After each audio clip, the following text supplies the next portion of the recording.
Alors voici une vidéo explicative pour l'exercice 2 de la page 9. Je vous enverrai la photo de la page complète après. Mais voilà, je vais vous expliquer les différentes étapes, comme ça vous pourrez le repasser plusieurs fois et mieux comprendre. Alors, les données, tout d'abord, hein, on parle de consommation, on parle de distance, on parle de temps, il y a aussi la notion de vitesse. Et donc, dans la première situation, on dit qu'on a consommé 10 cm3 d'essence. On a roulé 16 secondes à 120 km/h. Et dans la deuxième situation, on a fait 38 km et c'était aussi à 120 km/h. Alors, la vitesse, c'est une vitesse constante. On roule toujours à 120 km/h. Donc, cette grandeur-là n'est pas proportionnelle aux autres. Elle ne varie pas. Qu'est-ce qui varie? Plus je parcours de distance, plus je mets de temps et plus je consomme. Donc la consommation, la distance et le temps sont des grandeurs proportionnelles. Si je multiplie la distance par 2, je multiplie le temps par 2 et je multiplie la consommation par 2, tout en sachant qu'on roule toujours à la même vitesse. Alors, je regarde au niveau de la consommation, j'ai une donnée, j'ai pas l'autre. Au niveau de la distance, j'ai une donnée en bas cette fois-ci, mais j'ai pas celle du dessus. Et au niveau du temps, j'ai celle du dessus et pas celle du dessous. Donc pour l'instant, je ne sais pas établir une proportion. Si j'essaye d'établir une proportion entre la distance et le temps, ben, il me manque deux informations. Si j'essaye d'établir une proportion entre la consommation et la distance, ben, il me manque deux informations. Pour avoir une proportion et pour trouver la valeur manquante, il faudrait qu'il me manque une seule information. Alors, on va utiliser pour débloquer cette situation la vitesse. Quand on me donne une vitesse, cette vitesse est constante, on me dit que je roule à 120 km/h, je fais 120 km en une heure. Et ça, c'est valable dans les deux situations.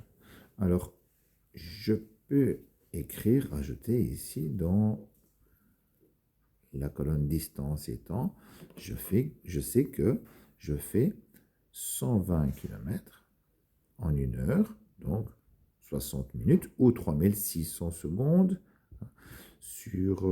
En classe, on avait fait avec les 16 secondes, donc j'ai la distance et le temps. Si je sais que je fais 120 km en 60 minutes, je peux regarder combien j'ai fait en 16 secondes. C'est ce qu'on avait fait en classe. Et ici, sur mon corrigé, j'ai fait l'autre, c'est-à-dire que j'ai regardé combien de temps j'allais mettre pour faire 38 km.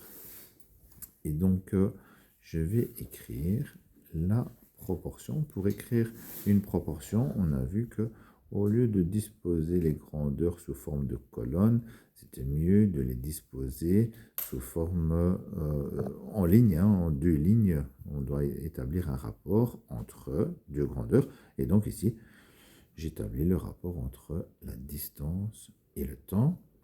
La distance, je la prends en kilomètres et le temps, je le laisse ici en minutes. Si on veut utiliser la première ligne, il faut transformer ces minutes en secondes. Mais ici, en minutes, ça va tomber juste, donc c'est suffisant. Alors, donc, la distance, c'est 120 km en 60 minutes. Et ici, je vais voir combien de temps je vais mettre pour faire 38 km.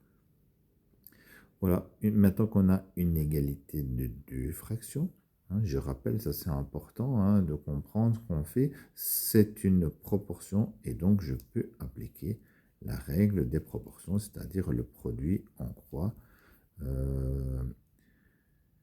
120 fois x égale 38 fois 60 et puis je divise par 120, voilà. Finalement, c'est quand même ici un calcul assez facile puisque finalement, ça revient à diviser par 2 tout simplement, puisqu'on peut simplifier le 60 et le 120. Et donc, on arrive à 19 minutes pour 38 km. Donc, je viens compléter ici dans mon tableau 19 minutes pour 38 km. Et là maintenant, ben, j'ai des données complètes dans la colonne du temps. Et donc, je peux chercher soit la distance, mais aussi la consommation, puisque ce sont des grandeurs proportionnelles. Le temps et la consommation, ce sont des grandeurs proportionnelles. Si je multiplie le temps par 2, je multiplie la consommation par 2.